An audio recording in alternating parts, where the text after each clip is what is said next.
기도하시겠습니다. 사랑과 은혜가 충만하신 하나님 아버지, 이 시간 주님의 은혜 가운데 주님의 표대를 향하여 우리 성도들이 함께 모여 예배로 나아갑니다. 우리에게 허락된 예배 시간에 우리가 가지고 있는 사사로운 감정이나 어떠한 생각들을 모두 내놓게 하시고 온전히 주님의 기쁨이 되는 진리의 복음만을 가지고 주님을 향해 나아갈 수 있는 신령과 진정된 예배 될 수 있도록 주님 도우시고 인도하여 주시옵소서. 예배 시간과 함께 하실 주님의 은혜에 감사드리며 예수 그리스도의 이름으로 간절히 기도드렸습니다. 아멘. 오늘 본문 말씀은 디모데전서 6장 11절에서 16절까지의 말씀입니다. 성경 있으신 분들은 꼭 펴주시고 같이 따라와 주시길 바랍니다. 제가 대독해서 나아가겠습니다. 오직 너 하나님의 사람아, 이것들을 피하고 의와 경건과 믿음과 사랑과 인내와 온유를 따르며 믿음의 선한 싸움을 싸우라. 영생을 취하라. 이를 위하여 내가 부르심을 받았고 많은 증인 앞에서 선한 증언을 하였도다. 만물을 살게 하신 하나님 앞과 본디오 빌라도를 향하여 선한 증언을 하신 그리스도 예수 앞에서 내가 너를 명하노니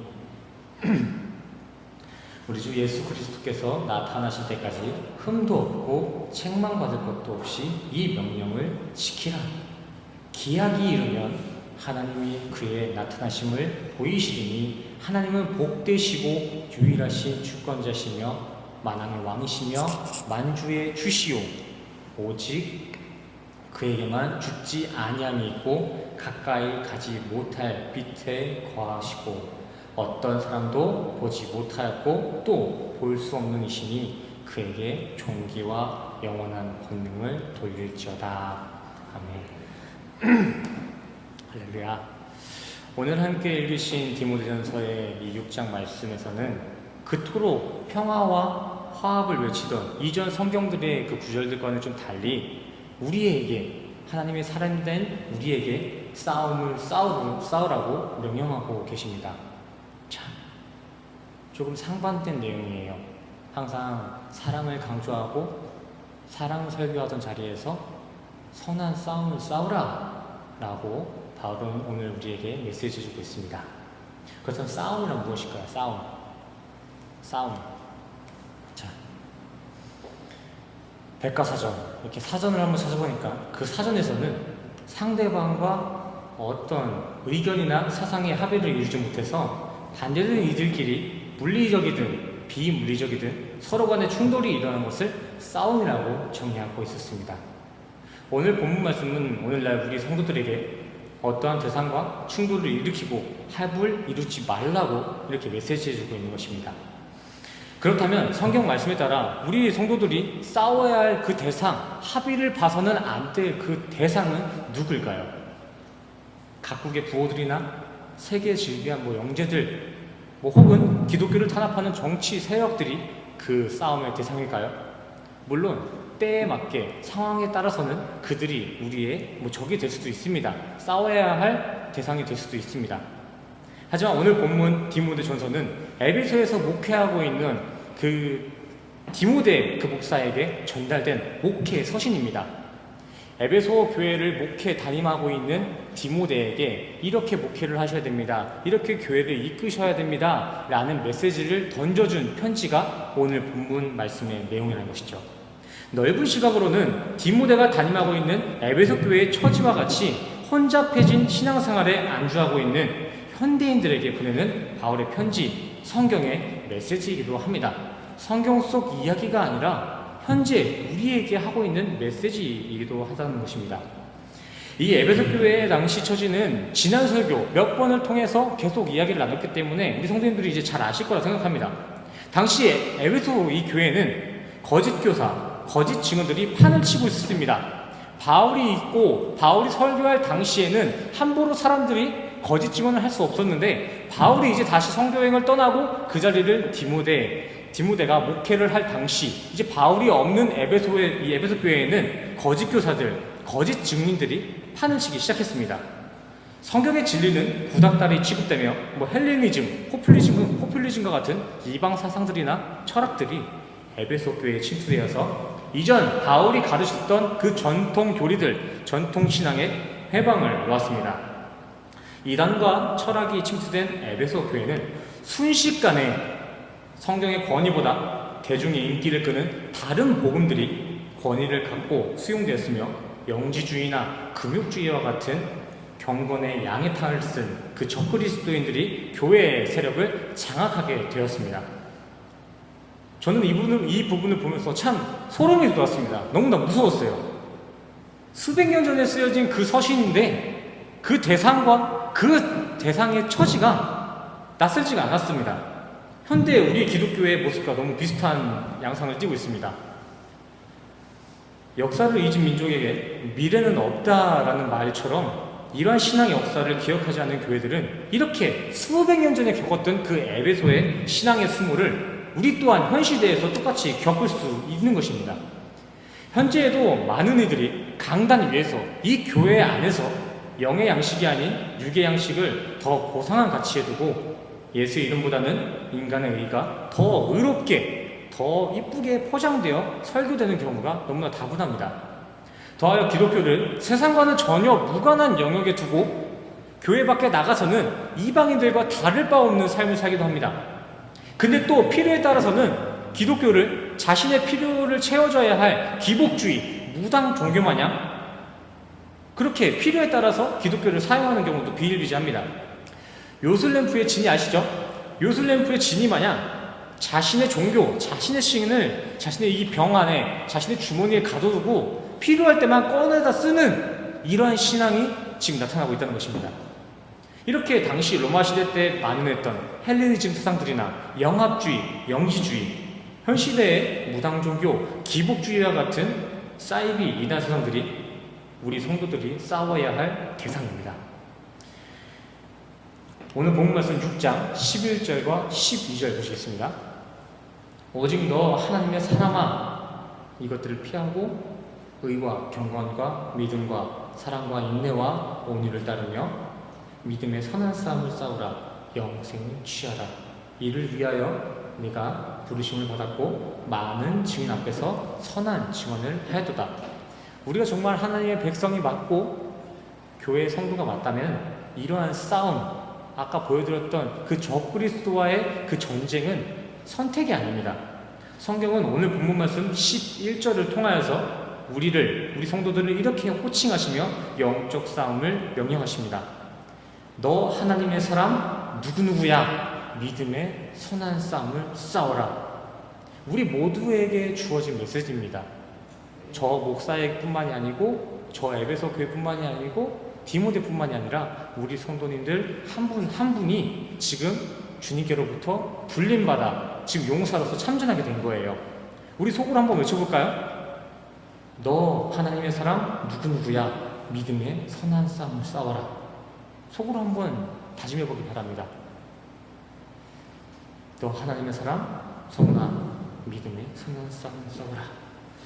설교를 준비하며 구절을 연구하다 보니까 혹자는 이 구절의 대상을 특정인, 콜링, 이렇게 특별히 불림받은 소명자들만 대상이 된다고 이렇게 주장하고 있는데 절대 그렇지 않습니다. 위 구절은 결코 소명받은 목사들이나 전도사들, 이런 직분자들에게만 해당되는 말씀이 아닙니다. 메타노이아, 회개하여 말씀 앞에 돌아온 자들, 예수를 주로 시인하며 그리스도로 인정한 모든 성도 여러분들, 오늘 본문 말씀은 그렇게 주님께 불림받은 하나님의 사람된 우리 모두에게 동일하게 전해진 하나님의 명령입니다. 또한 성경이 명령하고 있는 싸움의 의미도 단순히 그냥 누구를 때리고 누구를 이기고 이러한 의미가 아닙니다. 요즘 이 구절들 마음대로 해석하고 모토 삼아서 뭐 누가 이단이다, 누가 정통이다 하며 교회들끼리 물고 뜯고 하는 그런 경우들, 분쟁들이 너무나 많이 발생하고 있는데 참 걱정입니다. 오늘 본문 12절 사용된 선한 싸움의 원어적인 의미를 한번 살펴보기 원합니다. 선한 싸움의 원어적인 의미는 영원한 생명을 굳건케 할 믿음의 확신과 하나님의 목적에 합한 가치 있는 열심을 가지라. 세상에 판치고 있는 적그리스도 세력으로부터 영생에 이르게 할 진짜 복음을 수호해내라. 너희는 결코 악에 혼합되지 말고 선이신 하나님의 복음만을 붙잡으라는 것입니다. 이러한 진리는 로마서 12장 21절의 말씀과 같이 그 악에게 지지 말고 선으로 악을 이기라는 하나님의 말씀과 병행을 이루고 있습니다. 이게 바로 우리 성도들이 나서야 할 싸움이고 그 악이 바로 성도들의 선한 싸움의 대상이 되는 것입니다. 근데 중요한 건 요즘 사탄들은 하도 그럴듯하게 가면을 잘 쓰고 다녀서 어떤 게 선이고 어떤 게 악인지, 누가 천사고 누가 악마인지 구별하는 게 만만치가 않습니다. 악이라는 것, 그 사탄을 인식하는 것, 아 저게 사탄이구나 라고 깨달을 수 있는 것 자체가 이제 연구가 필요합니다. 정말 드라마나 영화처럼 사탄들이 무지하게, 그냥 멍청하게 무서운 형상 그대로 우리를 협박하고 그런다면 우리 인간들은 되려 경각심을 느끼며 명확하게 사탄의 세력을 그리고 선의 세력을 이렇게 나눠 구별할 텐데, 우리 현실 세계에 있는 사탄들은 정말 연구하지 않으면 알아볼 수도 없을 정의로운 모습으로 우리의 동경의 대상이나 세상의 의인된 모습으로 공존하고 있습니다. 사탄은 더 이상 저렇게 나오지 않아요. 우리와 함께 공존하고 있는 사탄의 모습은 저렇게 괴물의 모습으로 우리에게 오지 않습니다. 되려 저렇게 교황의 모습으로서 적그리스도의 역할을 감당하고 있고요. 그리고 최고 유명한 레이디 가가입니다. 레이디 가가. 사람들이 아이돌로 숭배하고 있는 레이디 가가의 모습으로, 또 WCC라는 종교 대통합의 모습으로 얼마나 선해 보여요. 모든 종교들을 하나로 모아서 모두 다 천국 가자, 이렇게 선해 보이는 모습, 정의로운 모습으로 사탄들의 세력은 우리와 함께하고 있습니다.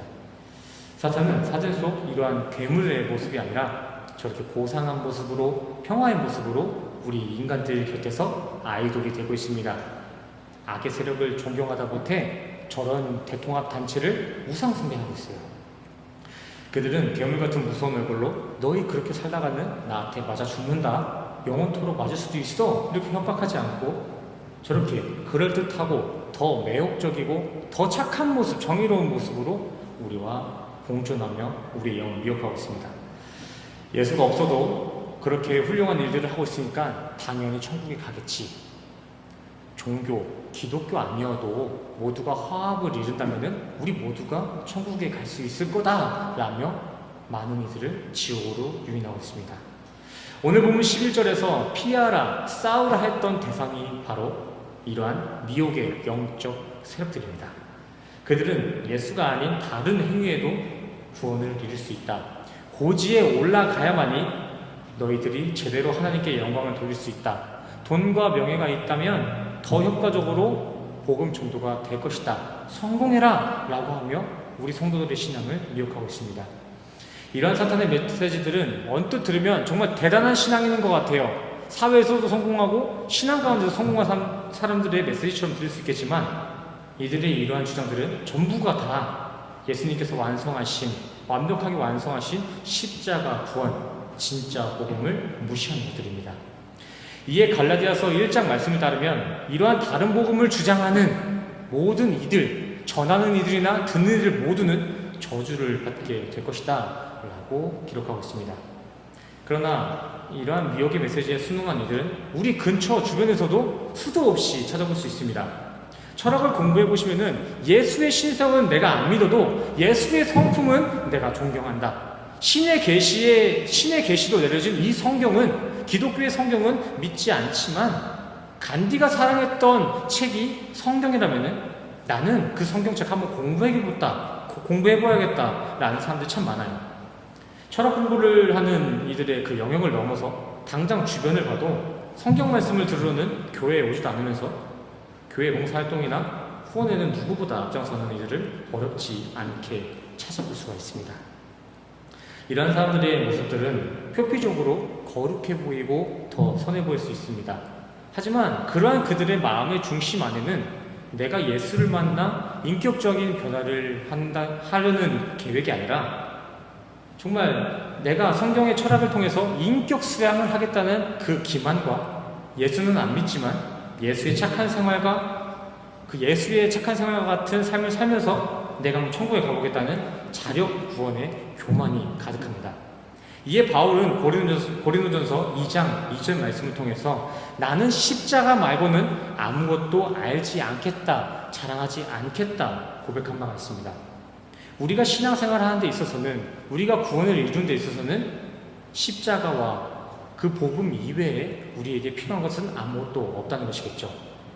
이렇게 나는 예수님 없이도 내가 열심히만 천국을 간다, 열심히만 살면 천국을 간다, 착하고 성공하면 교회를 다니지 않아도 천국을 간다는 자력 구원의 행위나 주장들은 우리를 위해 돌아가신 십자가의 예수님을 다시 한번 십자가 위에 올려놓는 것과 다를 바가 없는 것입니다. 뭐 대단한 종교 업적을 이뤄낸 것 마냥 의롭고 합리적인 모습으로 우리에게 접근하지만, 그러한 주장, 저러한 행위들은 예수님의 죽음을 헛죽음으로 만드는 정말 미혹된 메시지들입니다. 예수님 사역 당시 그분이 자신을 도와줄 세력들을 찾지 못했고 재정이 어려워서 십자가에 올라간 것이 아닙니다. 정말 우리가 그리스도로 주님이라 시인하는 예수님이 인간의 도움이 없어서 십자가에 죽은 게 아니라는 것입니다. 연약하지 않습니다. 로마서 5장을 한번 보시기 바랍니다. 주님은 연약해서가 아니라, 도와줄 사람이 없어서가 아니라 우리에게 사랑의 확증을 하시려고, 우리에게 하나님과의 화목을 다시 회복시켜서 이를 믿는 모두에게 구원을 이루게 하기 위해서 그 십자가 위에 올라가실 것입니다. 갈라디아서 2장 21절 말씀도 한번 보시겠습니다. 내가 하나님의 은혜를 패하지 아니하노니 만일 의롭게 되는 것이 율법으로 말미암으면 그리스도께서 헛되이 죽으셨느니라. 그러한 구원을 이루게 하는 의로움은 우리가 율법을 잘 지키고 못 지키고도 아니고 세상에서 성공하고 실패하고도 아닌, 오직 구원에 이르는 의는 오직 하나님의 은혜로부터 오는 믿음의 의인 줄 믿습니다. 빌립보서 1장 19절의 말씀과 같이 구원은 우리의 자력이 아닌 예수와 성령의 도우심으로만 이룰 수 있는 것입니다. 다음 누가복음 16장 15절 말씀도 함께 보기를 원합니다. 예수께서 이르시되 너희는 사람 앞에서 스스로 옳다 하는 자들이나 너희 마음을 하나님께서 아시나니 사람 중에 높임을 받는 그것은 하나님 앞에 미움을 받는 것이라. 아멘. 하나님은 우리의 영적인 동기, 신앙의 코어를 관찰하셔서 그것이 하나님을 높이는 게 아니고 사람의 관심을 사는 그 포퓰리즘에 근거되어 있는 자기 자랑, 육체의 자랑이었던 게 그게 발각된다면 그를 미워하신다라고 기록하고 있습니다. 단순히 우리가 성공하고 세상에서 부를 누린다는 것을 하나님께서 미워하신다는 것이 아니라 그의 기초가 된 것, 그가 어떤 발판을 딛고 부자가 됐고 어떤 발판으로 지금 열심히 살고 있는지를 관찰하시고, 그것이 예수 그리스도의 영광이 아니라 자신의 영광을 드러냄을 가지고 시작을 했다면 그러한 모든 현상들을 미워하신다라고 얘기하고 계실 것입니다. 언어적인 의미로는 저 미움이라는 게 그냥 너 미워, 너 그러지 마, 뭐 이러한 감정이 아닙니다. 하나님께서는 그러한 자기 자랑에 근거된 그 부요를 꿈꾸는 사람들을 우상숭배하는 이들과 똑같이 혐오하신다라는 메시지를 하고 있는 것입니다. 그래서 사도 바울은 고린도후서 12장 9절 말씀을 통해서 이전에 사람들로부터 칭송받았던 자신의 화려한 이력들은 모두 뒤로하고 자신의 약함, 자신의 연약함만을 그렇게 자랑했던 것입니다. 우리 고린도후서 12장 9절 말씀 같이 읽겠습니다. 나에게 이르시기를 내 은혜가 내게 족하도다. 이는 내 능력이 약한 데서 온전하여 짐이라 하신지라. 그러므로 도리어 크게 기뻐함으로 나의 여러 연약한 것들에 대하여 자랑하리니 이는 그리스도의 능력이 내게 머물게 하려 함이라. 아멘. 아멘이십니까? 나의 이 에고, 나의 정체성이 약해지고 작아질수록 하나님의 은혜는 반대로 더 온전해지고 완전해지며 주님의 능력은 나의 이 약함을 통해서 내 안에 더 깊이 더 오래 머물고 있기 때문에 사도 바울은 이전의 강함의 삶은 배설물로 여기고 예수를 믿고 난 뒤 약해지고 작아진 그때의 자신을 자랑했던 것입니다. 이 진리는 우리에게도 동일하게 기억되어져야 합니다. 강함이 아닌 약함이 자랑되는 이 삶을 우리도 살아가셔야 되는 것입니다. 하나님의 권능과 은혜는 세상의 부와 명예의 고지론의 자리가 아닌 자기 부인과 자기 에고의 죽음의 자리에서만 비로소 그 은혜와 권능을 느끼고 체험할 수 있기 때문에 때문에 우리 성도님들은 거짓 선생들이 선하다 하고 의롭다 주장하는 세상의 권력이나 명예의 자리를 되려 이렇게 경계하실 필요가 있습니다. 정말 그들의 주장처럼 세상의 바램처럼 나의 삶이 물질적으로 풍요해지고 세상적인 만족이 부족함 없이 가득 채워진다면 우리의 신앙생활이 더 효과적이고 거룩하게 되어질까요? 정말 우리 삶 가운데 부족함이 없어진다고 하면은 주님께 감사만 드리고 더 이상 불평이 없을 수 있을까요? 저는 이렇게 다시 묻고 싶습니다. 아니, 그렇게 세상적인 필요가 다 채워진다고 해도 지금처럼 주님의 이름을 애타게 부르시겠습니까? 고난이 없이도, 아픔이 없이도 그렇게 애절한 마음으로 주님의 이름을 찾을 수 있으신 분 계실까요? 물론 처음에는 주님 정말 감사합니다, 주신 거 감사히 잘 쓰겠습니다 하겠지만 나중에는 그렇게 주어진 그 재산 풀린다고 주일 성수를 어기게 됩니다. 그리고 주님이 아닌 자신에게 주어진 그 파워, 그 명예로 자신의 입지를 지키고 증명하는데 자신의 삶을 올인할 것입니다. 예수님은 뒷전이 될 거예요. 세상의 필요가 전부 다 만족됐을 때는 감사보다는 예수님을 뒷전으로 보낼 거라고요. 먼저 말씀으로 자신을 정의해가며 자족하기에 앞서서 단순하게 세상에 기준된 열심의 삶을 사는 이들은 설령 그 목적을 이룬다고 해도 그의 인생은 평생 세상의 경쟁 속에 랭킹이라는 이 숫자들로 정죄되어가며 목마른 인생을 살게 될 것입니다. 세상에 게으르고 불성실하는 것이 아닙니다. 단지 오늘 본문 17절의 내용과 같이 믿음이 없는 불확실한 재물, 정함이 없는 재물에 우리의 소망을 두어서는 안 된다는 것입니다. 성경을 한번 보시길 바랍니다. 우리를 정말 후하게 하시고 후하게 하신 그것들을 진정 누리게 하시는 것은 하나님이십니다. 하나님. 아직도 세상에 드러난 세상의 복, 정함 없는 재물로 행복하길 원하시는 분이 계신가요? 오늘 본문 15절과 16절 다시 보기 원합니다. 기약이 이르면 하나님이 그의 나타나심을 보이시리니 하나님은 복되시고 유일하신 주권자이시며 만왕의 왕이시며 만주의 주시오 오직 그에게만 죽지 아니함이 있고 가까이 가지 못할 빛에 거하시고 어떤 사람도 보지 못하였고 또 볼 수 없는 이시니 그에게 존귀와 영원한 권능을 돌릴지어다. 아멘. 본문 말씀과 같이 하나님을 만나 천국의 삶을 소망하며 사는 것이 진짜 복이고 하나님의 자녀로 하나님의 권능과 존귀를 누리며 살아가는 것이 진정 행복입니다. 저는 우리 성도님들이 잠깐 편리하고 잠깐 윤택한 그 행복, 편의 말고 평생의 안식과 자유가 있는 정말 복되고 행복한 인생을 사셨으면 좋겠습니다.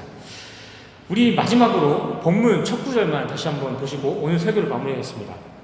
디모데전서 6장 11절입니다.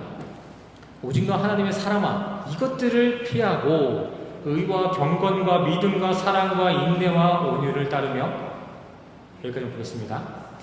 여기 본문을 보시면 앞에서는 싸워라 하고 뒤에서는 또 사랑하라, 경건하라, 의로워라 라고 이야기하고 있습니다.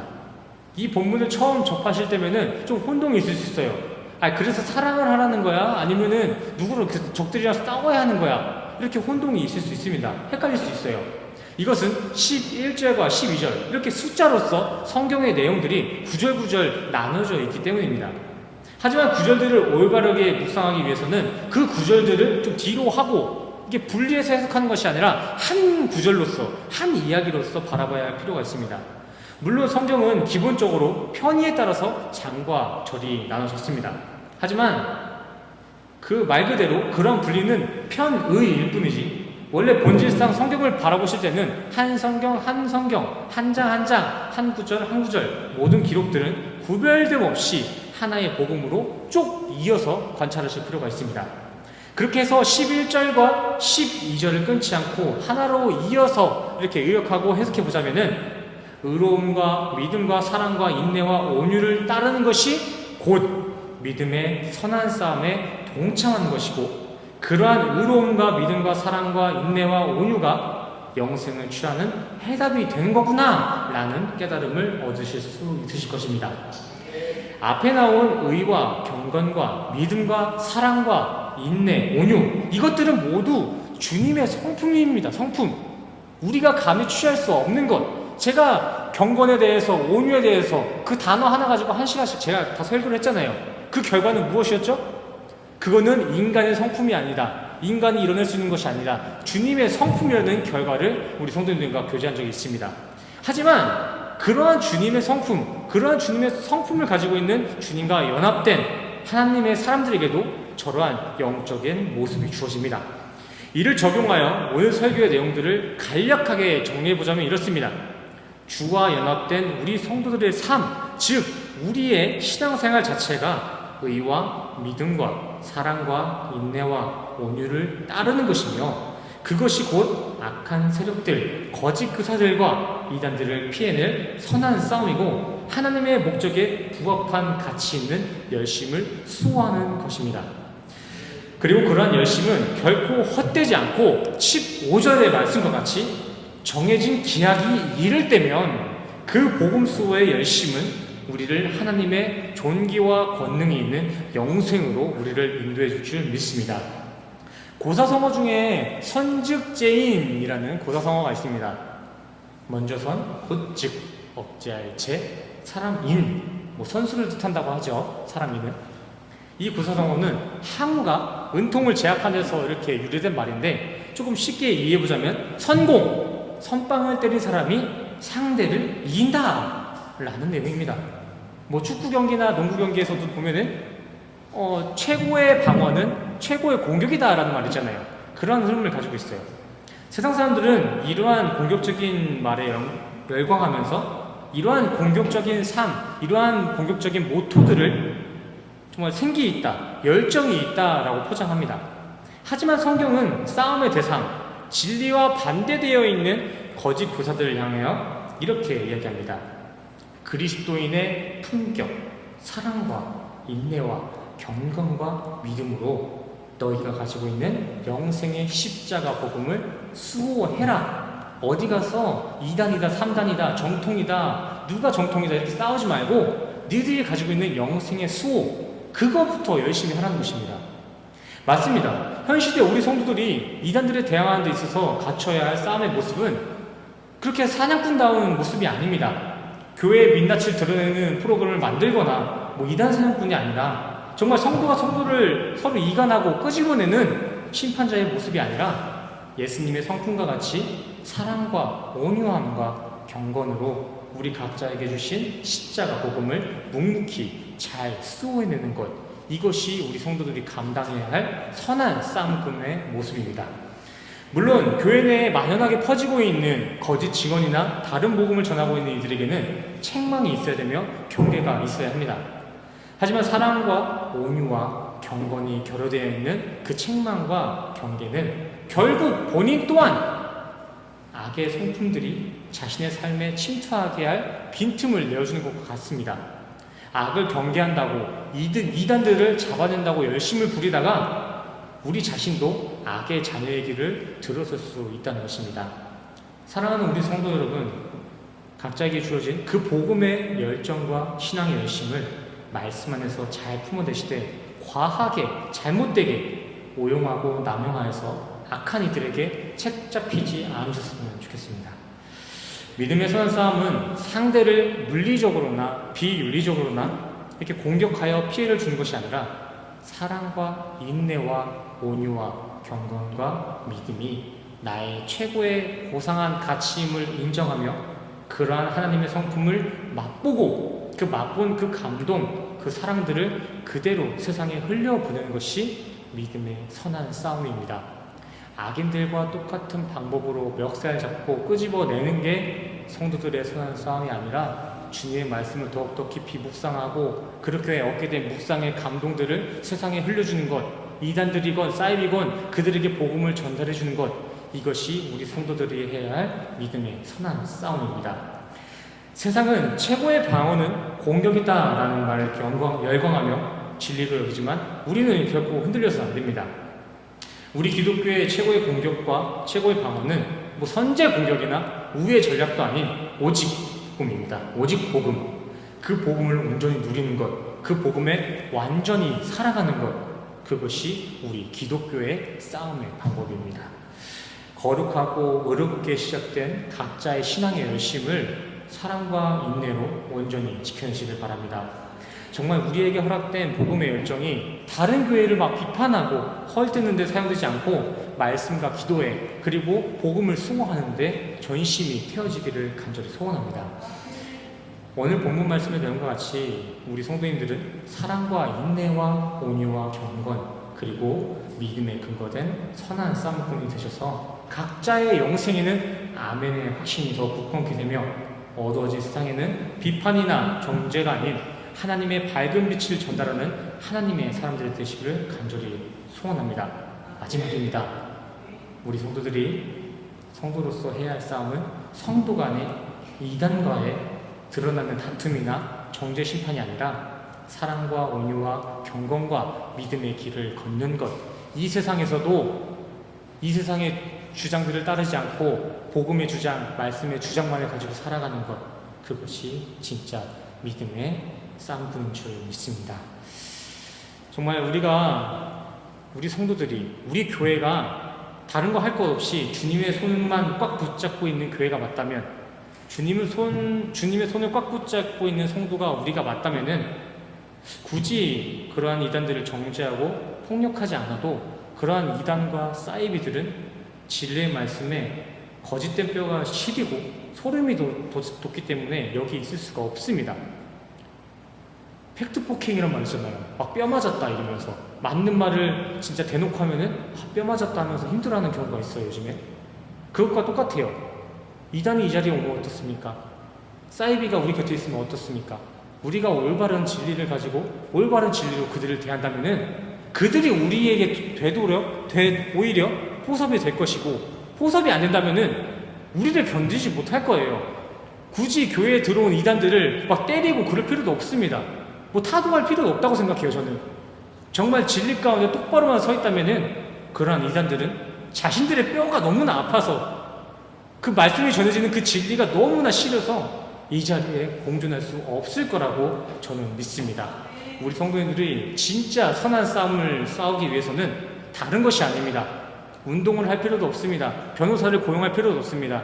진리의 말씀을 꽉 붙잡고 그 진리를 가지고 선한 싸움을 살아가는 우리 모든 성도님 되시기를 간절히 소원합니다. 아멘. 사랑과 은혜가 충만하신 하나님 아버지, 주님께서 주신 오늘 말씀을 통해 우리 성도들이 힘써야 할 믿음의 선한 싸움과 그 싸움의 세상에 대해 설교를 나눴습니다. 우리를 영적 군사된 성도의 모습으로 우리의 심령을 사랑과 인내와 경건과 온유로 믿음으로 부장케 하시고, 무엇이 진정 우리 성도들이 힘써야 할 싸움인지 올바르게 분별할 수 있는 지혜를 허락하여 주시옵소서. 세상의 거짓이 판치고 악들이 선으로 둔급하고 있습니다. 인간의 비책이나 전략이 아닌 하나님의 선하심으로 악한 이 세상의 어둠을 밝혀나가게 하여 주시옵소서. 이 시간 주님의 은혜에 감동하여 주어진 마음을 제물로서 헌금하는 이들이 있습니다. 이들의 마음을 기뻐 받으시고 주님의 방법으로 교회가 든든히 세워가는데 사용되게 하여 주시옵소서. 복음을 들고 다시 한 주간을 살아갑니다. 악들을 악으로 대놓게 하지 않게 하시고 오직 하나님의 선하심으로 그 악들을 이겨나갈 수 있는 한 주 되게 하여 주시옵소서. 우리의 삶과 동행하시는 주님의 은혜에 감사드리며 예수 그리스도의 이름으로 기도드렸습니다. 아멘. 할렐루야. 축도하시겠습니다. 지금은 우리 주 예수 그리스도의 은혜와 십자가에서 완성하신 주님의 사랑과 경건함이 지금 이 자리에 모인 모든 교회된 성도님들의 머리머리 위에 지금으로부터 영원까지 함께 하시기를 간절히 축원합나이다. 아멘.